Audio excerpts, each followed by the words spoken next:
Assalomu alaykum. Bugungi amaliy mashg'ulotimizning mavzusi odam tanasidagi ta'sirlarga javob reaksiyasi. Ushbu amaliy mashg'ulotimizdan ko'zlangan asosiy maqsadimiz ta'sirlovchilarga odam tanasidagi sodir bo'ladigan turli xil javob reaksiyalarini o'rganish. Ushbu amaliy mashg'ulotimizda kerakli bo'ladigan jihozlar bizga kerak bo'ladi: chizg'ich, markerimiz, fanarimiz, ko'zni yumish uchun turli xil vositalar, biz filtr qog'ozdan foydalanamiz va ko'zdagi jarayonni aniqlash uchun bitta oq qog'ozimiz kerak bo'ladi. Demak, ushbu amaliy mashg'ulotlarimizni o'tkazishda asosan o'quvchilarimizdan foydalanamiz.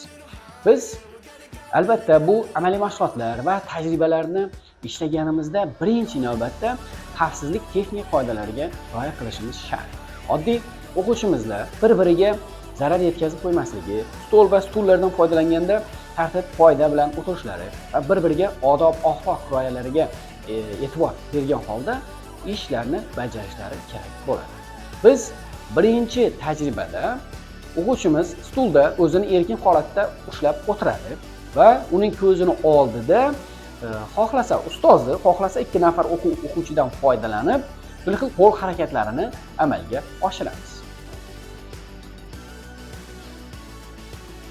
Keyingi tajribamizda o'quvchimiz ko'zlarini yumgan holatda erkin turadi va biz bosh barmog'imiz yoki bo'lmasa turli xil ko'zga zarar yetkazmaydigan vositalardan foydalanib, ko'zni tepa qovoq ustini yengil bosgan holatda ushlab turishimiz kerak bo'ladi. Qaraymiz. Ochiq qo'yamiz. Demak, hurmatli o'quvchilar, keyingi tajribamiz uchun kerak bo'ladigan jihozimiz bu oddiy lineyka hisoblanadi.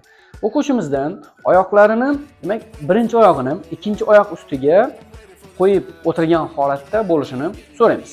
Demak, bu tajribamizda tizza qopqog'i va boldir qismida o'rtadan pay o'tgan hisoblanadi. Ana shu payga biz kuchsizroq bo'lgan ta'sir yoki zarba orqali unda sodir bo'ladigan javob reaksiyasini kuzatishimiz mumkin bo'ladi. Demak, boshlaymiz.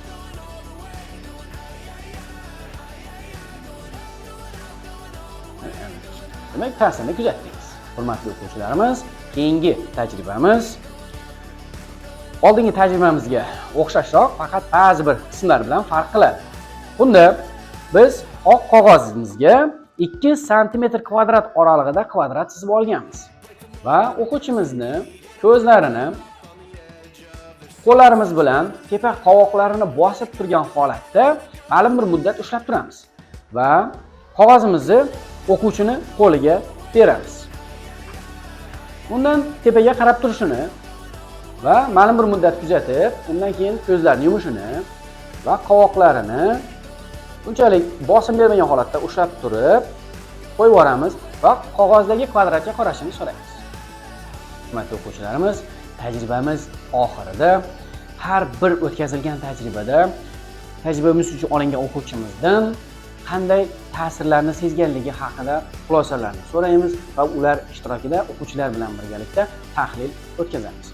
E'tibor beramiz, hurmatli o'quvchilar, har bir tajribamizda xavfsizlik qoidalariga qat'iy rioya qilishlarimiz va bir-birimiz ustimizda o'tkazilgan tajribalar oddiy bo'lsa-da shikast yetkazmaslikka harakat qilishimiz zarur bo'ladi. Va yana e'tibor qilamizki, har bir o'tkazilgan tajribamiz har bir o'quvchida turlicha holatda javob reaksiyalarini kuzatishimiz mumkin bo'ladi. Sababi har birimizda individual ta'sirlarga nisbatan javob qaytarish tezligi turlicha bo'ladi. Misol uchun, ba'zi bir tizza refleksini ko'rsatgan tajribamizda ba'zi bir o'quvchilarimizda refleks juda yuqori bo'lib ketsa, ba'zilarida sustroq, ba'zilarida esa juda sust bo'lishi mumkin. Sizga topshiriq sifatida aytmoqchimanki, nima sababdan bunday jarayonlar kuzatiladi o'quvchilarda.